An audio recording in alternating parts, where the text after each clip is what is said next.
Bismillahirrahmanirrahim. Assalamualaikum warahmatullahi wabarakatuh. Selamat pagi dan salam sejahtera untuk kita semua.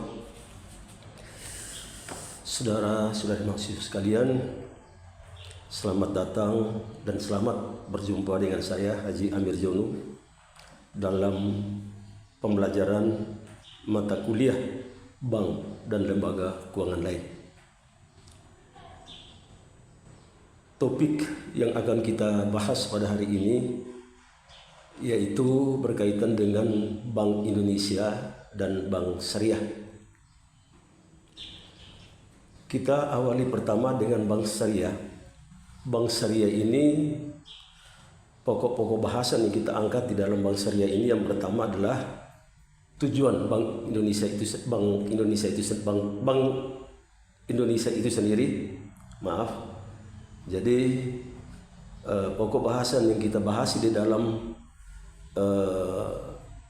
Bank Indonesia ini adalah, yang pertama kita lihat tujuan dari Bank Indonesia itu sendiri, kemudian tugas Bank Indonesia, kemudian hubungan Bank Indonesia dengan pemerintah, dan hubungan Bank Indonesia dengan dunia internasional. Yang pertama kita lihat tujuan dan tugas Bank Indonesia. Tujuan Bank Indonesia sesuai dengan Undang-Undang Republik Indonesia Nomor 23 Tahun 1999 adalah untuk mencapai dan memelihara kestabilan rupiah. Memang saudara-saudara, mata uang rupiah perlu dijaga dan dipelihara, mengingat dampak yang ditimbulkan apabila suatu mata uang tidak stabil sangatlah luas. Salah satunya adalah terjadinya inflasi yang sangat memberatkan masyarakat luas. Saudara-saudara sekalian, kestabilan rupiah yang diinginkan oleh Bank Indonesia itu yang pertama ialah bahwa kestabilan nilai rupiah terhadap barang dan jasa yang dapat diukur dengan atau tercermin dari laju inflasi. Kemudian yang kedua ialah kestabilan nilai rupiah terhadap mata uang negara lain yang dapat diukur dengan atau tercermin dari perkembangan nilai tukar rupiah terhadap mata uang negara lain. Dengan stabilnya nilai mata uang rupiah, maka akan sangat banyak manfaat yang diperoleh, terutama untuk mendukung pembangunan ekonomi yang berkelanjutan dan meningkatkan kesejahteraan rakyat. Agar kestabilan nilai rupiah dapat tercapai dan terpelihara, maka Bank Indonesia memiliki tugas sebagaimana tertuang dalam Undang-Undang Nomor 23 Tahun 1999. Antara lain, yang pertama, menetapkan dan melaksanakan kebijakan moneter. Dalam hal menetapkan dan melaksanakan kebijakan moneter ini, Bank Indonesia berwenang pertama menetapkan sasaran-sasaran moneter dengan memperhatikan sasaran laju inflasi yang ditetapkannya. Kemudian yang berikut, bahwa melakukan pengendalian moneter dengan menggunakan cara-cara, yang pertama operasi pasar terbuka di pasar uang, baik mata uang rupiah maupun falas. Yang kedua, penetapan tingkat diskonto. Yang ketiga, menetapkan cadangan wajib minimum. Dan yang keempat, pengaturan kredit atau pembiayaan. Berikutnya ialah memberikan kredit atau pembiayaan berdasarkan prinsip syariah, paling lama 90 hari kepada bank untuk mengatasi kesulitan pendanaan jangka pendek bank yang bersangkutan. Kemudian yang berikut ialah melaksanakan kebijakan nilai tukar berdasarkan sistem nilai tukar yang telah ditetapkan, mengelola cadangan devisa, dan menyelenggarakan survei secara berkala atau sewaktu-waktu diperlukan yang dapat bersifat makro maupun mikro. Terus sekalian, kemudian tugas yang kedua ialah mengatur dan menjaga kelancaran sistem pembayaran. Dalam tugas ini, Bank Indonesia berwenang melaksanakan dan memberikan persetujuan dan izin atas penyelenggaraan jasa sistem pembayaran Kemudian yang berikut, mewajibkan penyelenggara jasa sistem pembayaran untuk menyampaikan laporan kegiatannya. Kemudian menetapkan penggunaan alat pembayaran, mengatur sistem clearing antar bank baik dalam mata uang rupiah maupun asing, menyelenggarakan penyelesaian akhir transaksi pembayaran antar bank, menetapkan macam, harga, ciri uang yang akan dikeluarkan, bahan yang digunakan, dan tanggal mulai berlakunya sebagai alat pembayaran yang sah. Kemudian berikut, mengeluarkan dan mengedarkan uang rupiah serta mencabut, menarik, dan memusnahkan uang dari peredaran, termasuk memberikan penggantian dengan nilai yang sama.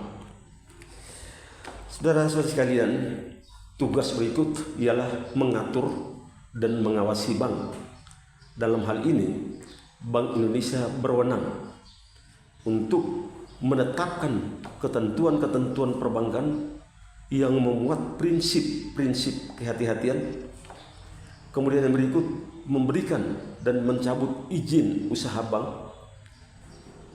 Kemudian memberikan izin pembukaan, penutupan, dan pemindahan kantor bank.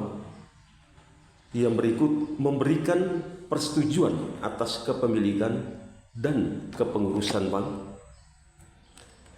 Kemudian memberikan izin kepada bank untuk menjalankan kegiatan usaha tertentu, mewajibkan bank untuk menyampaikan laporan keterangan dan penjelasan sesuai dengan tata cara yang ditetapkan Bank Indonesia.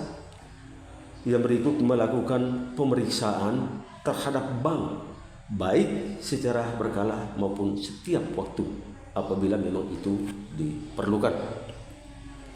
Kemudian memerintahkan bank untuk menghentikan sementara sebagian atau seluruh kegiatan transaksi tertentu apabila menurut penilaian Bank Indonesia terhadap suatu transaksi patut diduga merupakan tindakan pidana di bidang perbankan, dan mengatur mengembangkan informasi antar bank. Kemudian mengambil tindakan terhadap suatu bank sebagaimana diatur dalam Undang-Undang tentang Perbankan yang berlaku apabila menurut penilaian Bank Indonesia dapat membahayakan kelangsungan usaha bank yang bersangkutan dan atau membahayakan perekonomian nasional. Yang berikut, tugas mengawasi bank akan dilakukan oleh lembaga pengawasan sektor jasa keuangan yang independen dan dibentuk dengan undang-undang. Baik, saudara-saudari mahasiswa sekalian, mari kita melihat topik yang berikut, yaitu hubungan Bank Indonesia dengan pemerintah. Hubungan Bank Indonesia dengan pemerintah seperti yang dituangkan dalam Undang-Undang Nomor 23 tahun 1999 adalah yang pertama, bertindak sebagai pemegang kas pemerintah. Yang kedua, untuk dan atas nama pemerintah, Bank Indonesia dapat menerima pinjaman luar negeri, menata usahakan serta menyelesaikan tagihan dan kewajiban keuangan pemerintah terhadap pihak luar negeri. Kemudian pemerintah wajib meminta pendapat Bank Indonesia dan atau mengundang Bank Indonesia dalam sidang kabinet yang membahas ekonomi, perbankan, dan keuangan yang berkaitan dengan tugas Bank Indonesia atau kewenangan Bank Indonesia. Dan yang berikut, memberikan pendapat dan pertimbangan kepada pemerintah mengenai rancangan anggaran pendapatan dan belanja negara serta kebijakan lain yang berkaitan dengan tugas dan wewenang Bank Indonesia.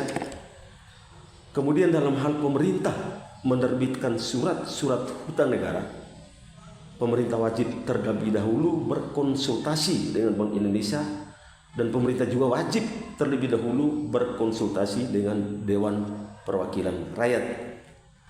Kemudian Bank Indonesia juga dapat membantu penerbitan surat-surat hutang negara yang diterbitkan pemerintah.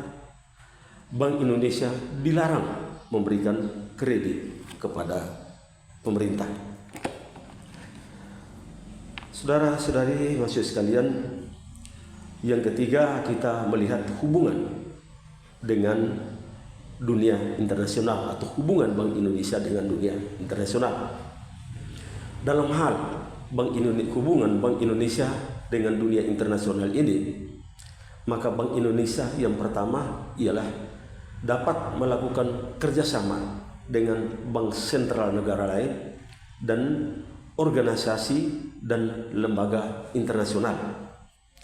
Kemudian yang kedua, dalam hal dipersyaratkan bahwa anggota internasional dan atau lembaga multilateral adalah negara, maka Bank Indonesia dapat bertindak untuk dan atas nama negara Republik Indonesia sebagai anggota.